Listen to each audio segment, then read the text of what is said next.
നമ്മൾ ഓരോരുത്തരുടെയും കിച്ചണിലേക്ക് ഒന്ന് ക്യാമറ തിരിച്ചു വെച്ചാൽ എന്തൊക്കെ പണികൾ നമ്മൾ രാവിലെ ചെയ്യുന്നുണ്ട് എന്ന് ഒന്നറിയാൻ പറ്റുമേ. ഞാനിതാ രാവിലെ ഒരു 4:45 എണീറ്റിട്ടുണ്ട്. പയറുപ്പേരി, ചമ്മന്തി, കടുമാങ്ങ, പിന്നെ വീട്ടിൻ്റെ അടുത്തുനിന്ന് തന്നതാണ്. കുറച്ച് മീൻ മുളകിട്ട് വെച്ചിട്ടുണ്ട്. അത് പുട്ടിന് കൂട്ടാൻ വേണ്ടിയിട്ടാണ്. പുട്ടും മീൻ മുളകിട്ടതും നല്ല കോമ്പിനേഷനാണല്ലോ. പിന്നെ കുറച്ച് മീൻ തേങ്ങ അരച്ചും കൂടി വെച്ചിട്ടുണ്ട്. ഈ തേങ്ങയൊക്കെ ചിരവി വെക്കുന്നതിനെ കൊണ്ട് രാവിലെ എണീറ്റാലും ഇതൊന്നും വലിയൊരു പണിയായിട്ട് തോന്നാറില്ല കേട്ടോ. നമുക്ക് തേങ്ങ ചിരവലും അതൊക്കെ ഉണ്ടാവും, കുറേ സമയം ഉണ്ടാവുമല്ലോ. പിന്നെ കുറച്ച് മീൻ പൊരിച്ചിട്ടുണ്ട്. ചോറും വെച്ച് പുട്ടും ചുട്ട്.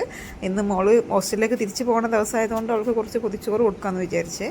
പിന്നെ പൊതിച്ചോറ് എന്നൊക്കെ പറയുമ്പോൾ വാഴൻ്റെ ഇലയിൽ കെട്ടുന്നതാണ് അതിൻ്റെ ഒരു ഒതൻറ്റിക് സ്റ്റൈൽ. പക്ഷെ നമുക്കിവിടെ വാഴൊന്നും ഇല്ലാത്തതുകൊണ്ട് നമ്മൾ തൽക്കാലം പിന്നെ ഫുഡ് പൊതിയുന്ന പേപ്പറിലാട്ടോ ഇതാക്കുന്നത്, ഫുഡ് പൊതിയുന്നത്. അപ്പോൾ മീനൊക്കെ കുറച്ച് അധികം വെച്ചത് കുട്ടികളൊന്നിച്ച് കഴിക്കുമ്പം എല്ലാവർക്കും കിട്ടിക്കോട്ടെ എന്ന് വിചാരിച്ചിട്ടാണ്. അപ്പോൾ അങ്ങനെ ആ പരിപാടിയൊക്കെ കഴിഞ്ഞപ്പോൾ എനിക്ക് ഇന്ന് വൈകുന്നേരം കൊടുക്കാൻ ഒരു കേക്കിൻ്റെ ഓർഡർ ഉണ്ട്. ആ കേക്ക് ഒരു എഗ്ലെസ് കേക്കാണ്. അപ്പോൾ പിന്നെ അതിൻ്റെ സ്പഞ്ച് ഉണ്ടാക്കി വെച്ച് പോയാൽ നമുക്ക് വൈകുന്നേരം വന്നാൽ പെട്ടെന്ന് അത് സെറ്റ് ചെയ്തെടുക്കാമല്ലോ. അപ്പോൾ എഗ്ലെസ് കേക്കിന് ഉള്ള മെഷർമെൻറ്റൊക്കെ എടുത്ത് വെച്ച്, എഗ്ലെസ് കേക്ക് ഞാൻ ഉണ്ടാക്കൽ നമ്മുടെ ഈ മിൽക്ക് മിസ്റ്റിൻ്റെ പൊടിയില്ലാത്ത തൈരുണ്ടല്ലോ അത് വെച്ചിട്ടാണ്.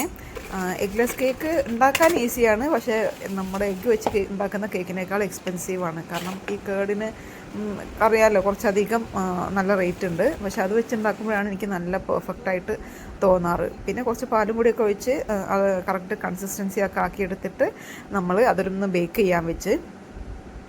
പിന്നെ അപ്പോഴേക്ക് ഏകദേശം സമയം 7 മണിയായിട്ടോ. പിന്നെ എനിക്ക് ട്രെയിൻ മിസ്സാവുമെന്ന് വിചാരിച്ച് ഞാൻ പെട്ടെന്ന് തന്നെ സ്കൂളിലേക്ക് ഇറങ്ങി. പിന്നെ വൈകുന്നേരം വന്നിട്ടാണ് ഇതിൻ്റെ ബാക്കി പണിയൊക്കെ എടുത്തത്. നല്ല സോഫ്റ്റ് സ്പഞ്ചാണ്.